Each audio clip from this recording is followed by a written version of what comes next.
Sulwe by Lupita and Nyong'o, illustrated by Vashti. Sulwe was born the color of midnight. She looked nothing like her family, not even a little, not even at all. Mama was the color of dawn, Baba the color of dusk, and Mish, her sister, was the color of high noon. Hardly anyone at school looked like Sulwe either. People gave her sister Mish pet names like Sunshine and Ray and Beauty. People gave Sulwe names like Blackie and Darky and Night. Sulwe felt hurt every time. She hid away while her sister made lots of friends. Sulwe dreamed of being the same color as her sister. She wanted real friends too. So she got the biggest eraser she could find and tried to rub off a layer or two of her darkness. That hurt. She crept into Mama's room and helped herself to her makeup. Oh no, she would hear about this from Mama. Sulwe decided to work from the inside out and ate only the lightest, brightest foods. With a stomachache, she went to bed early and turned to God for a miracle.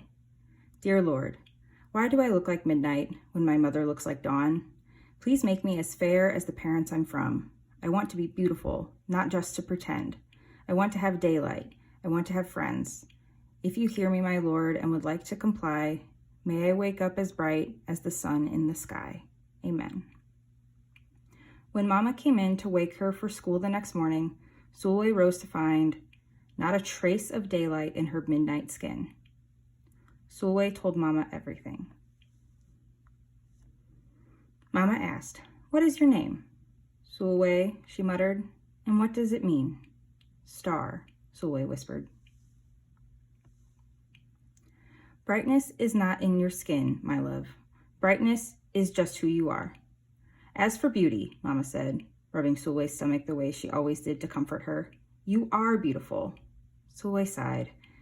Well, you're beautiful to me, but you can't rely on what you look like to make you feel beautiful, my sweet. Real beauty comes from your mind and your heart. It begins with how you see yourself, not how others see you.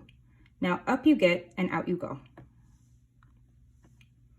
How could she, as dark as she was, have brightness in her? How could she have beauty when no one but her mother seemed to see it? How could she be a star? That night, a shooting star appeared at Sulwe's window. The night sent me, the star said. Come with me. Sulwe hopped onto the star and off they went. Long ago, at the beginning of time, said the star, there was night and day, and they were sisters. They loved each other very much, but people didn't treat the sisters the same. People gave day pet names like lovely and nice and pretty. People gave night names like scary and bad and ugly. She felt hurt every time. Well, night got fed up and walked right off the earth. Day stayed behind and enjoyed making everybody happy in the sun. But then the day grew too long. Day began to really miss her sister, and so did everybody else. There had to be a way to get her back. Day set off to find Night, and she did. I miss you, said Day. I miss you too, said Night. But you don't know what it's like to be treated badly for being dark. You're right, I don't, Day replied. But what I do know is that we need you just the way you are. Come and see. Night returned and the people rejoiced. We need the darkest night to get the deepest rest. We need you so that we can grow and dream and keep our secrets to ourselves. The stars chimed in. Brightness isn't just for daylight. Light comes in all colors, and some light can only be seen in the dark. While day had a golden glow, with night everything had a silver sheen, elegant and fine. Day told her sister, when you are darkest is when you are most beautiful. It's when you are most you. Could it be that night did not need to change, not even a little, not even at all? Now that night and day were back together, a little bit of night returned to day in the form of shadows, and a little bit of day returned to night in the form of moonlight. They were inseparable from that moment on and promised to celebrate the brightness in each other, whether people chose to see it or not.